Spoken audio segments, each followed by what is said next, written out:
जय श्री राम। शंखनाद में आपका स्वागत है। उद्धव ठाकरे की पार्टी में हताशा, निराशा, परेशानी सब चरम पर है। कुछ हाथ नहीं लग रहा है। उद्धव ठाकरे न पद उन्हें मिल रहा है, ना ही वो नेता बचा पा रहे हैं। बैठके पर बैठके हो रही है, लेकिन उनके हाथ से जीते हुए नेता भी जा रहे हैं और उनकी पार्टी का संगठन जो थोड़ा बहुत बचा था वो भी जर्जर हो रहा है, बिखर रहा है। सांसदों के जाने की बात तो आ ही रही थी, लेकिन अब इनकी पार्टी के शहर प्रमुख कल्याण डोंबिवली में, जहां इनको पहले तो एकनाथ शिंदे ही सिर्फ झटका दे रहे थे, अब बीजेपी ने भी इनकी पार्टी में सेंध लगाई है और इनके शहर प्रमुख प्रकाश तेलगोटे सैकड़ों कार्यकर्ताओं के साथ, पदाधिकारियों के साथ पार्टी छोड़कर बीजेपी में शामिल हो गए हैं। वो खुद शहर प्रमुख है और पदाधिकारी। आप समझिए कि किसी भी पार्टी के लिए ये बहुत जरूरी होता है कि आपके पास जिला स्तर पर, ब्लॉक स्तर पर आपके पास पदाधिकारी हो जिनके पास जिम्मेदारी हो, वरना आपका संगठन क्या है? कुछ नहीं है। आप किसको मैसेज दोगे? कौन आपकी बात लोगों तक पहुंचाएगा? कौन आपके लिए लोग इकट्ठे करके लाएगा? तो इसके लिए आपको वहां लोग चाहिए होते हैं, कोई ऐसे लोग जो जिम्मेदारियां संभाले, जो लोगों को मोबिलाइज करें। ऐसे पदाधिकारी होते हैं, ऐसे कार्यकर्ता होते हैं। लेकिन अब जो प्रकाश तेलगोटे अपने साथ लेकर गए हैं, अब वो इनके लिए तो काम करेंगे नहीं, उद्धव ठाकरे के लिए, वो बीजेपी के लिए काम करेंगे। अब उद्धव ठाकरे कहां संगठन बनाएंगे? अभी अकोला में इनके चले गए पार्षद, 4 नगर सेवक, वो सीधे सीधे चले गए हैं एकनाथ शिंदे की पार्टी में जीते हुए।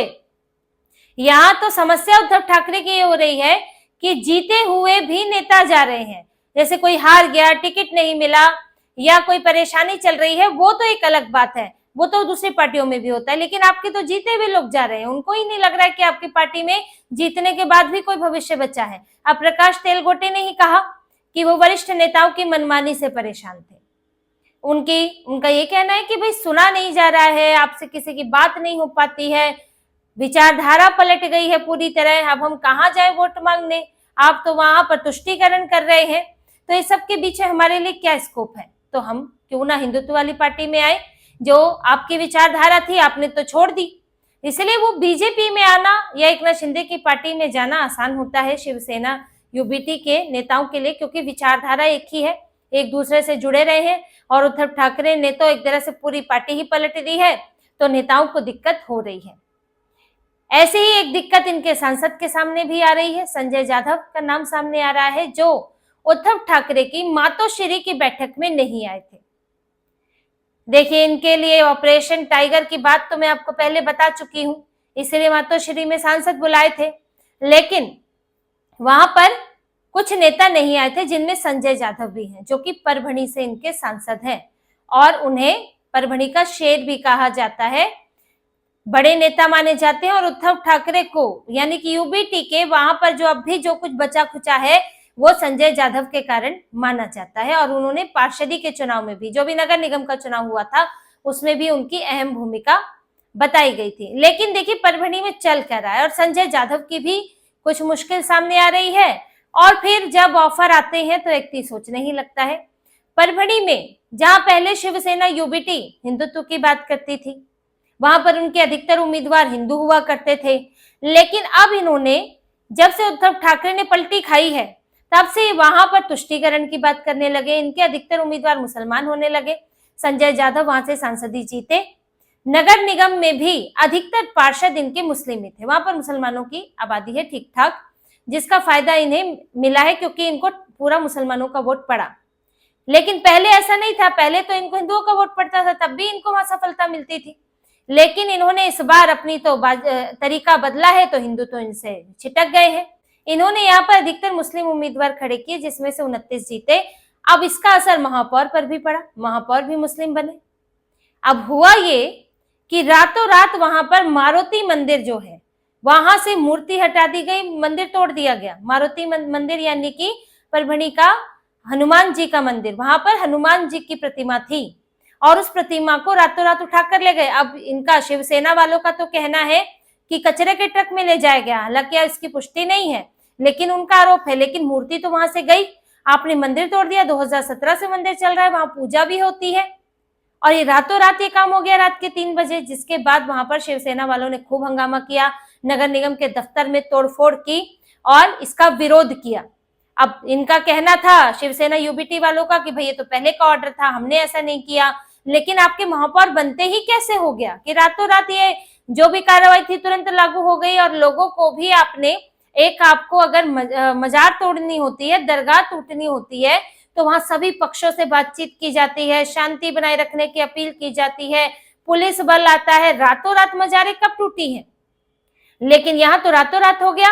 अब उसके बाद से पूरा माहौल बदल चुका है और शिवसेना वहां पर एक्टिव है और इसका विरोध किया जा रहा है, जिससे कि दिक्कत आई है।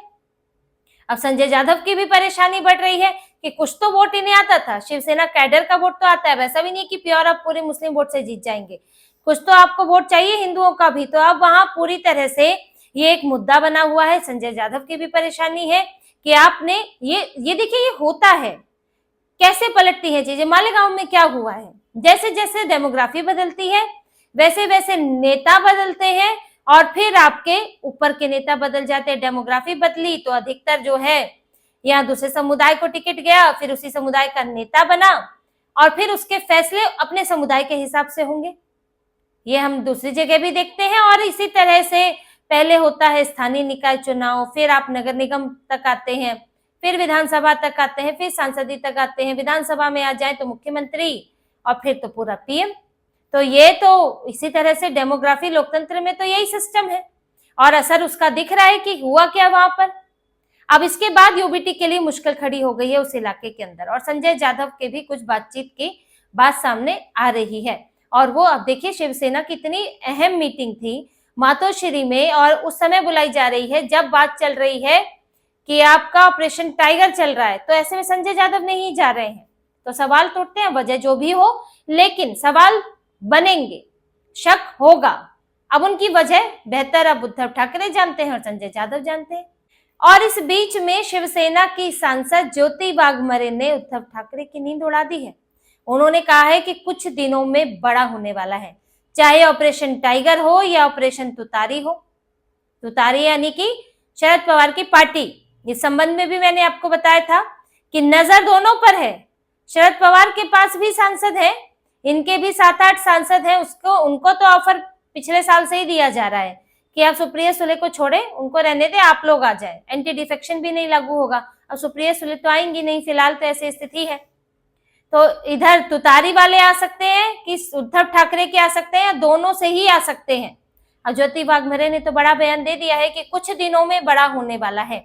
अब किसमें से आएंगे, कहां से इंद लगेगी, ये तो आगे पता चलेगा, लेकिन तैयारी जरूर है।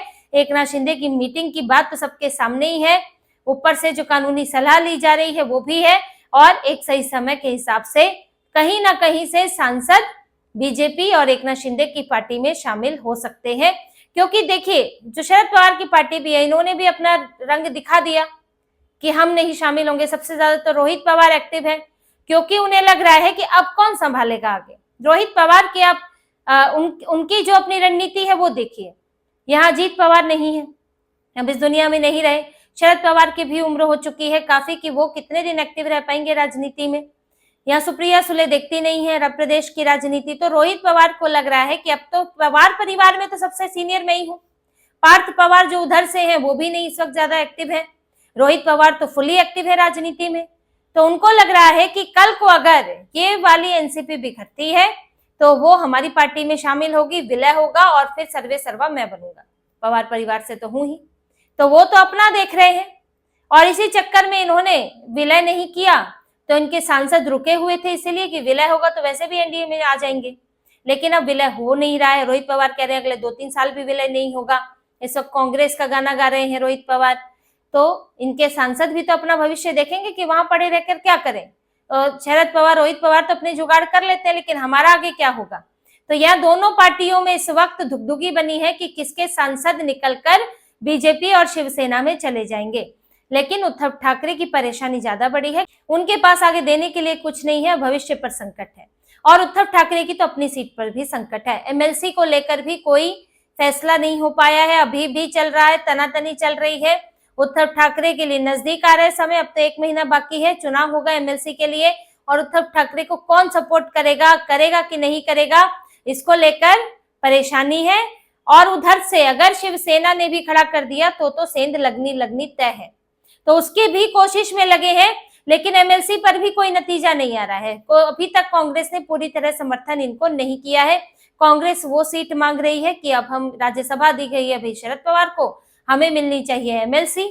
और ये गए थे देवेंद्र फडणवीस के पास जुगाड़ लगाने के लिए कि हमारे खिलाफ ना खड़ा किया जाए, लेकिन कितना ऐसा हो पाएगा अब ये निर्भर भी करेगा कि इनको कितना सपोर्ट मिल रहा है और इनकी ट्विनिंग क्या बैठती है। और एकनाथ शिंदे, भाई बीजेपी ना भी करे तो एकनाथ शिंदे तो कर सकते हैं खड़े, क्योंकि एकनाथ शिंदे, उनके लिए तो उद्धव ठाकरे को एमएलसी पद से हराना ये बहुत बड़ी उपलब्धि होगी और बड़ी सेंध लगा सकेंगे वो उसके बाद उनकी पार्टी में, जो अभी तक सांसद विधायक अभी हिले नहीं है। तो एमएलसी के बाद तो और ज्यादा उद्धव ठाकरे की फजीहत हो जाएगी। तो इनके एमएलसी विधायक, इनके जो सांसद और विधायक हैं, यहाँ के अभी विधायक गए नहीं है, तो विधायकों के बीच भी खलबली मच सकती है। तो उद्धव ठाकरे इस वक्त दो हाथ हैं, लेकिन क्या क्या बचाएं वो इनसे। उनके पार्टी के अपने सांसद, कहीं विधायक, कहीं नगर सेवक, कहीं शहर प्रमुख, हर कोई जो है जाने के लिए तैयार बैठा है। और ऊपर से इनके हाथ में कोई पद भी नहीं लग पा रहा है, ना राज्यसभा लगी, ना भी एमएलसी लगती दिख रही है। तो पार्टी का इस वक्त बंटाधार है, पूरी तरह बिखरी हुई है, कोई एक सिरा नहीं है, कोई एक जोड़ नहीं है, सब मन की गा रहे हैं, मन की कर रहे हैं। और उद्धव ठाकरे मातोश्री में सिर्फ उनके सामने भाई पार्टी में रह लो करके गिड़गिड़ा रहे हैं। तो इसी तरह की और खबरें और विश्लेषण आपके लिए लाते रहेंगे, हमसे जुड़े रहिए, सब्सक्राइब कीजिए, कमेंट कीजिए। बहुत बहुत धन्यवाद। जय श्री राम।